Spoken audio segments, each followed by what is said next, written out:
Hi there. Wow, it's really comfortable sitting. I should do this more often. Ladies and gentlemen, boys and girls, welcome to the Cafe Gallery. Hello, hello, hello.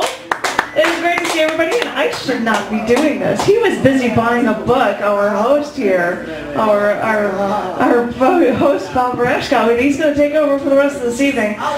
Because he's going to tell you all about the feature this evening, because I'm phenomenal and I'm going to read a bunch of cool stuff. So I want the first person to get up on here on stage because this isn't about me. So ladies and gentlemen, please give it up for Mr. Patrick Hurley. Yeah! Hurley. Have a seat. Hurley. Have a seat. It's really comfy. Oh, very good. I thought the whole back. Just not all a couple of them. Just below. I love that train, by the way. That's great. The Hiawatha. Wow. That was in Milwaukee? Milwaukee. Well, The art museum. in front of Milwaukee Art Museum. Oh, really? Really nice. I was just talking to Nice her. dragon there, too. She used to live there. One of my new coworkers used to live there. Within the pages, I unfold before you, yet you refuse to turn the pages. My mystery lies within. It is nothing, nothing but a life, another cell like all others, like no other, resting in mud, waiting so patiently for discovery, and you are so patient.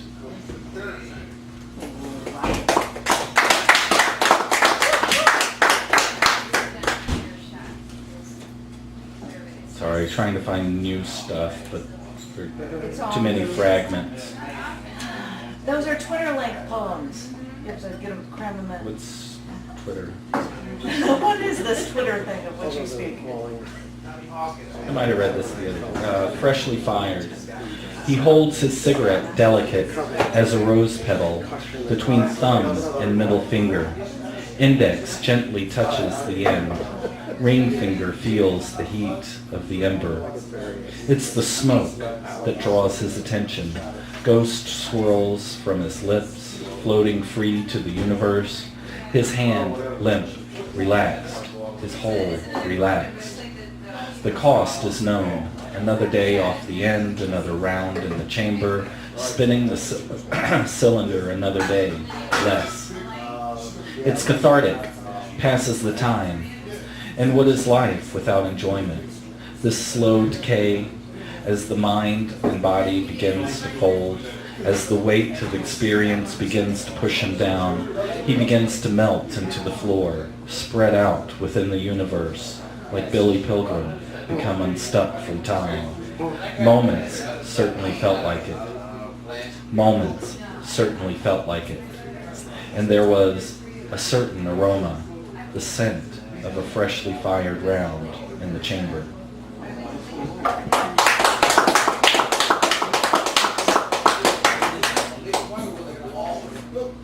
It was not Waller, right? But I remember that it was, yeah.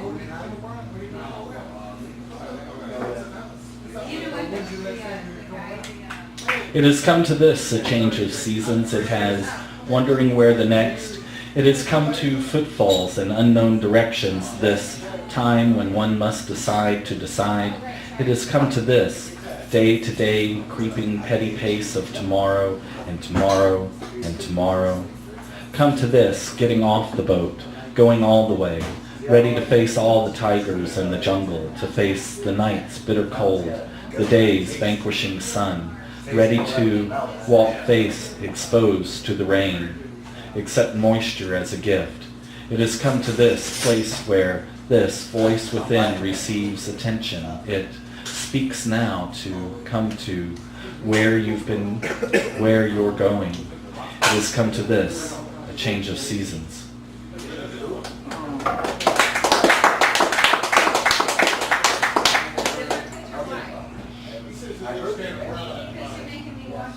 Three short poems. Blackbird, sitting on a light pole, looking left and then right at the traffic, passing. Which way to go? In a vision, I saw gold tears on a rainbow that spanned this globe. I saw hands joined in peace, and the only color visible was that of the rainbow. 3. Footfalls on marble stairs, the sound of keys in hand. The day begins.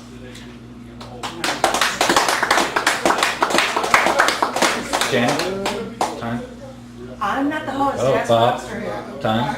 If you want that. So gently hanging. The folds wrapped in length, entwined, tightly knotted, slipped so gently around. The height, the clearance, the knot, secure, flying, freedom at last. St. Vitus dance, the breath, the end.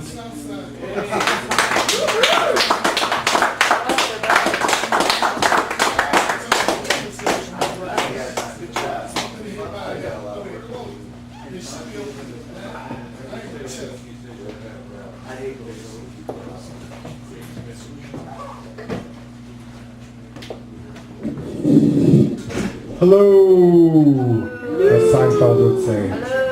I'm your substitute host, Bob Rashkow. And Thank you very much. And our next reader is a wonderful poet whom I met kind of on the flip side in 2008. She has 2 wonderful books out now, Scarbo and Floating Worlds, which I just purchased and can't wait to sink my teeth into. And she grew up here and she lives here, and her name is Janine Ravesloot. Thank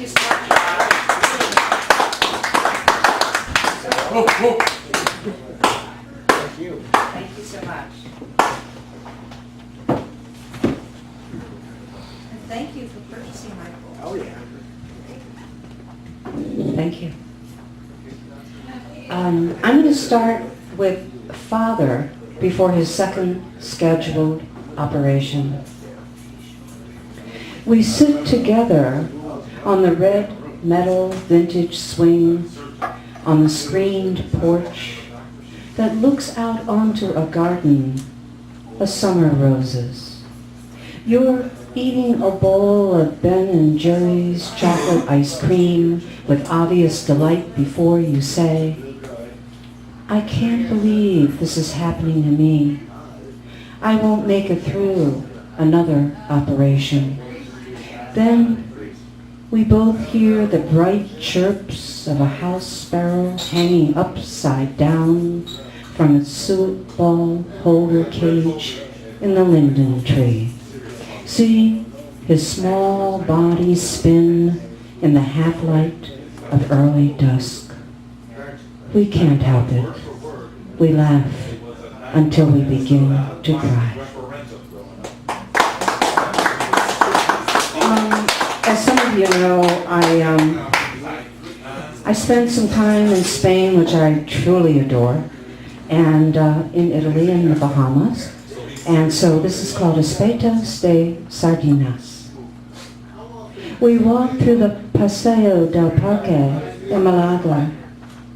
Date palms, plane trees, tropical shrubs, fountains, sculptures.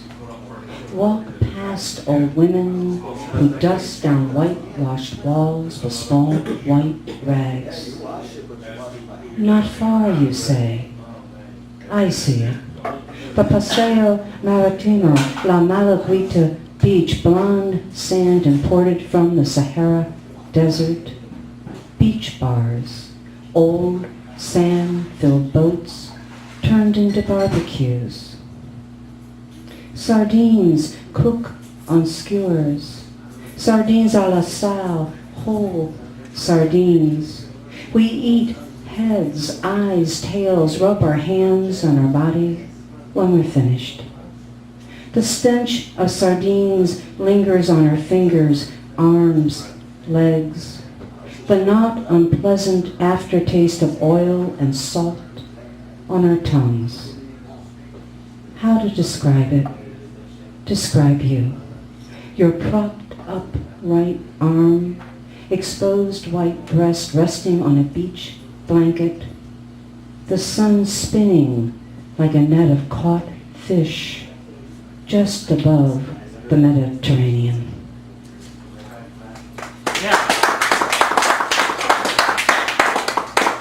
I saw this in Pilsen. What a wonderful, wonderful place that really is. It's called Mural Icon. Painted Virgin Mary in blue and white on an abandoned, whitewashed building. Painted Virgin real window box, plastic flowers, blue ones, yellow ones, red ones. A festoon arch of miniature lights above the Virgin Mary's head. Two men who lean against an old car in stained tees, dirty beige slacks. Their smiles as radiant as this Virgin Mary at dusk. Bob, Andy, one more? Would you mind? Yeah, you Okay. This is titled An Asylum of Cuckoos. Ga, ga, ga, qua, qua, qua. Morning light. Everything bathed in pink. Ceiling, walls, floors, even teak furniture.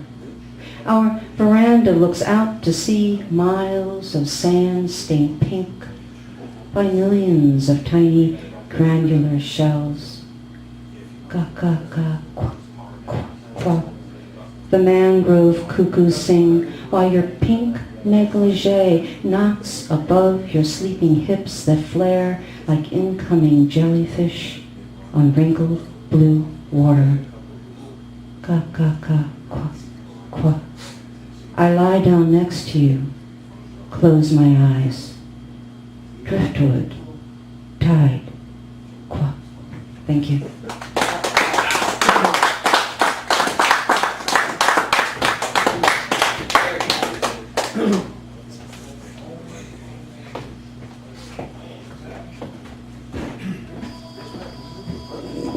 Ladies and gentlemen, Professor Thomas Roby.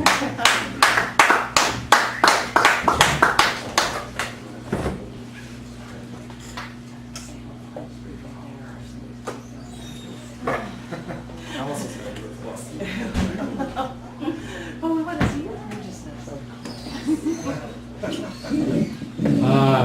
The briefest of introductions, no false expectations.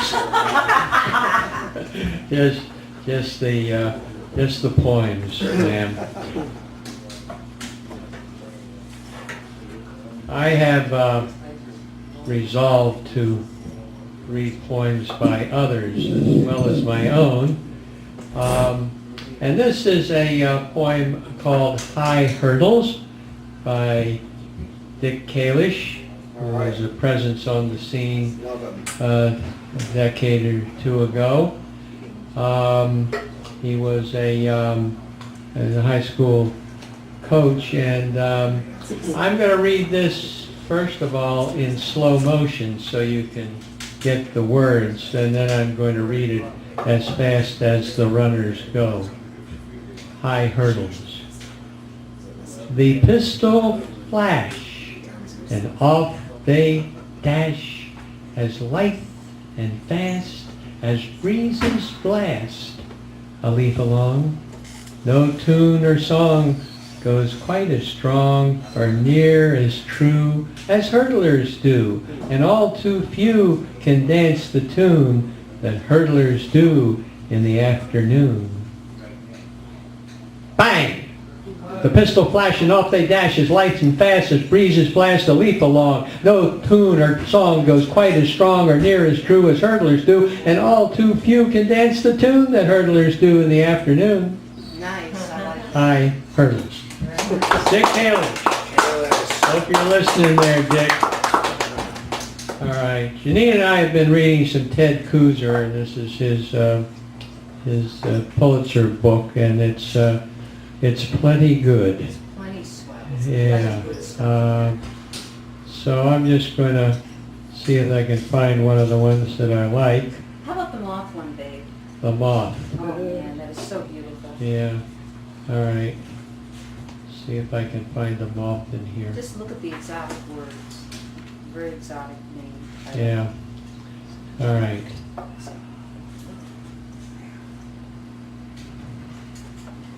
Lapocraspis grissyphusa. Lapocraspis grissyphusa, page 58. This is the tiny moth who lives on tears, who drinks like a deer at the gleaming pool at the edge of the sleeper's eye, the touch of its mouth as light as a cloud's reflection. In your dream, a moonlight figure appears at your bedside and touches your face. He asks if he might share the poor bread of your sorrow. You show him the table. The two of you talk long into the night, but by morning the words are forgotten. You awake serene in a sunny room, rubbing the dust of his wings from your eyes. Yeah, that's an actual moth who drinks the tears of the buffalo. So, all right, now, well, I'm going to read a better-known poet, at least to us, which is me.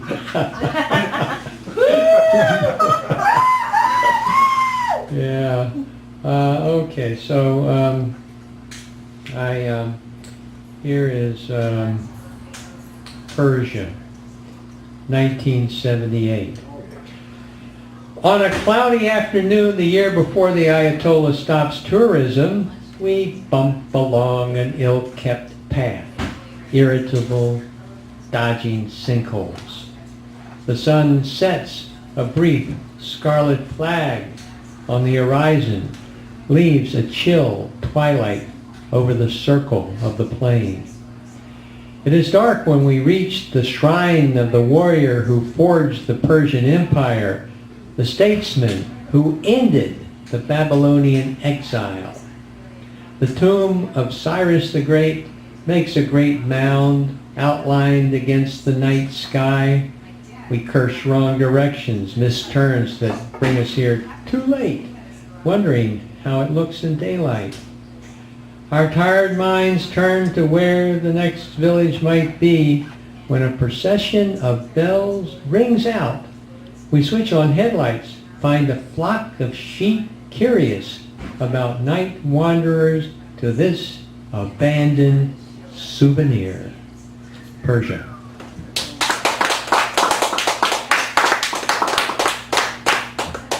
And then finally, in honor of Janet's somewhat warped catalog of the elements, which you mentioned in the other day in the reading about kryptonite. Kryptonite is, of course, an element that's very dangerous to the survivors of the planet that blew up, and has this really heavy gravity that just slows Superman down to a stop. Superman finally takes his vacation. This is by a colleague of Superman. I got these glasses from Clark Kent. This is all very authentic here. You'd think he'd let me throw his retirement party after all the years we faced each other across these desks, but he had to meet a deadline. He sticks to crime capers, makes more stories than he breaks, but that doesn't get you the Pulitzer. It had to hurt him when Woodward and Bernstein nailed Nixon while Clark chased after some two-bit Mr. Big. Political corruption, always beyond these Eisenhower Republicans. How much fun can it be to ignore adulation? A home run hitter gets much more and deserves a lot less. We never talk about his adventures, instead reminisce about my sports beat. Recall the center fielder who could outsail a line drive, steal the batter's extra bases. I have a reward for anybody who could figure out who that center fielder was. Each fresh dose of kryptonite makes him look older. A heart attack could carry him off. What will doctors think when the adrenaline needles break and they lay him out to see blue underwear and the red S? Toss out defective syringes. Joke about how this guy thought he was Superman. Notice strange headlines when the next plane falls out of the sky. Extra, extra, Superman missing from aviation disaster. Only 5 cents.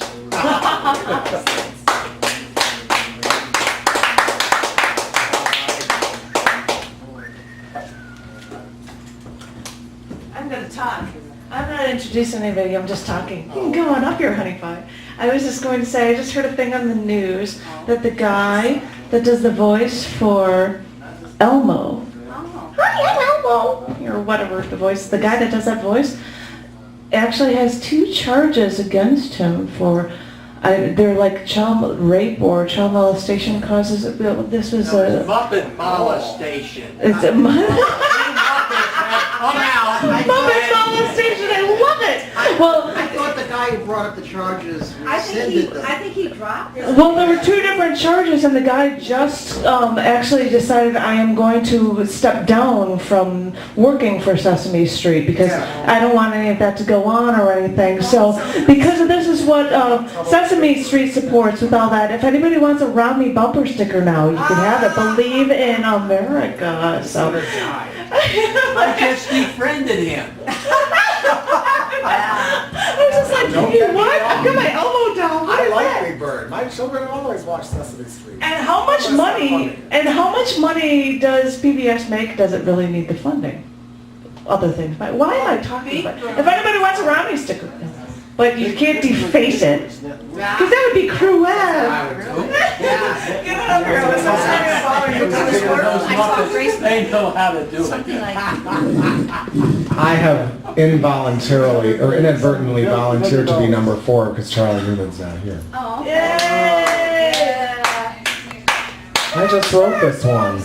And I'm going to pull an Emily Dickinson by titling it the first line of the poem, for lack of anything better. What's the first line, Dave? She retches Hunter Green. She retches Hunter Green, but it's only in a dream. The reality is too threatening to face.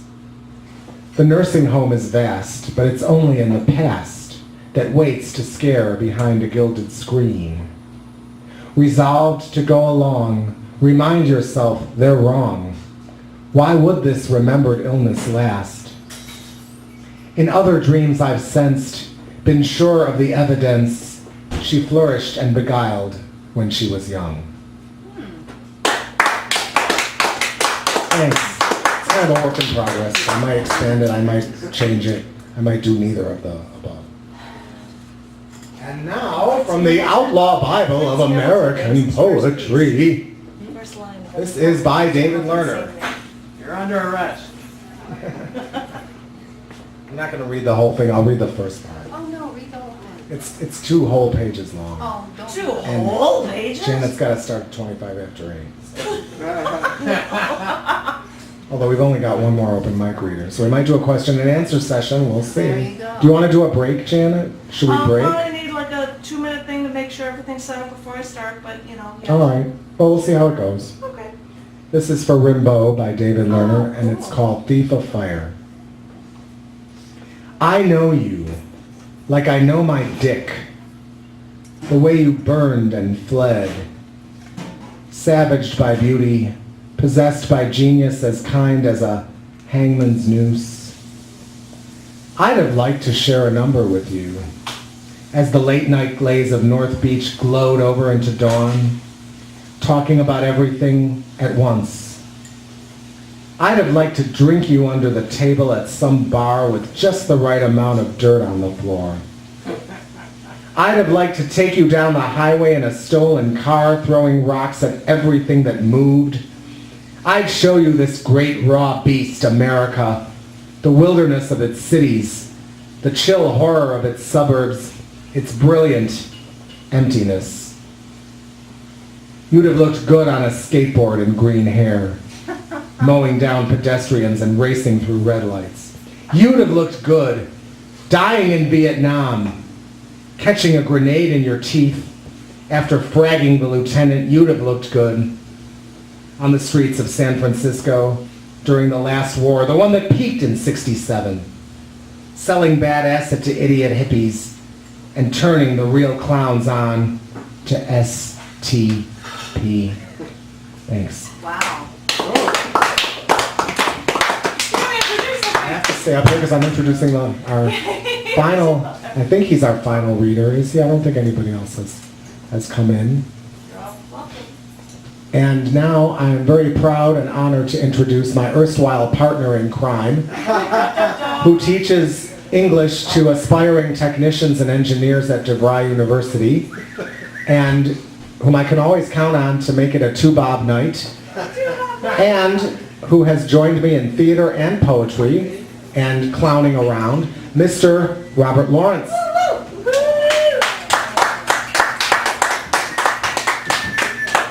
Two-professor night. Better be good. That's right. Two professors. You know, Janet, it takes kahunas to feature on a Wednesday before Thanksgiving. So I have a little riddle for you. I am synonymous with fun. I was discovered on the sun. I am much, much lighter than air.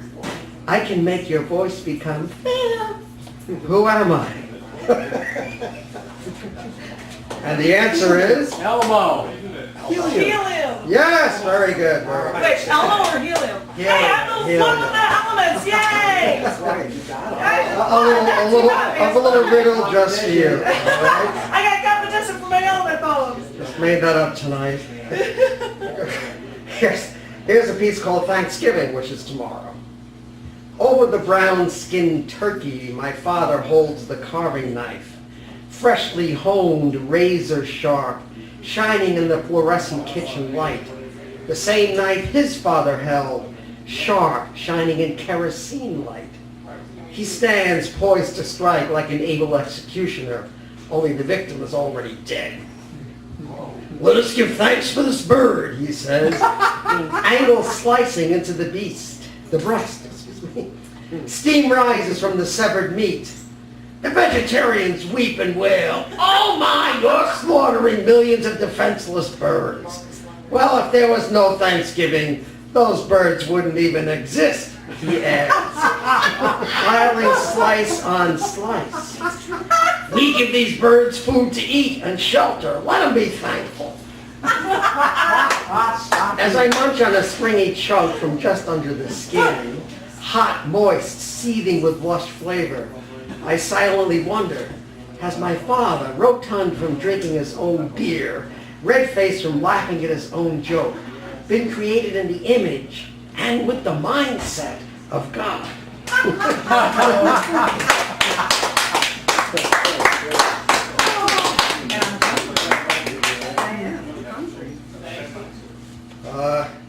Another kind of seasonal little poem called Ashtray. Shopping for your parents? Like trying to satisfy the east wind. One year I bought my mother a box of cheap perfume at the 5 and Dime. My mother, raised by cleanliness freaks who saw a white lie as a form of dirt, laughed at the tawdry smell of my gift. This year I would not spark her honest laughter. Practicality and beauty would merge in a sea-shaped aquamarine ashtray with 8 notches. Their width and depth calculated from the average of every ashtray in the home and car, and carefully shaped in ceramic shop by my just right size index ring finger. I could see my mom's Winston's proudly smoldering in my ashtray. Mr. Barlow, my shop teacher, always in crew cut, blue tie and gray lab coat, looked at my clay-flecked fingers and spoke with the pride of a teacher who mentors a struggling student to conquer an imposing task. It's smooth enough to go in the kiln. The next day he spoke with the gravity of a doctor who had just lost a patient.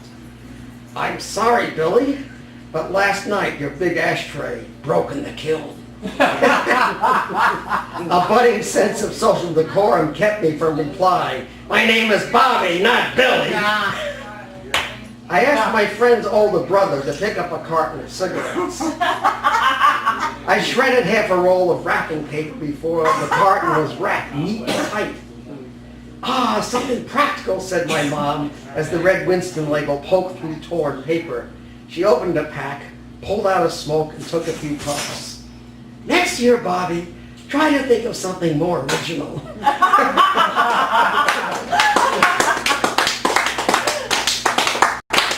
And a short one to close this out. All poems are about poetry. All poems are about poetry, said a learned sage. This poem is the exception that proves the rule. It will be unself-conscious as a stone, as pure as Antarctic snow, as honest as the sun, as sincere as a saint, as steadfast as time, innocent as wonder. Only trouble, it does not know where or how to begin. Only when? Never.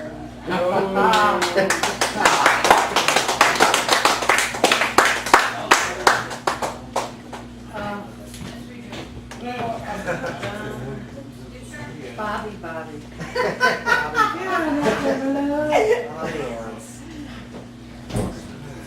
Are you gonna do a call for, or am supposed to call for a 5-minute break?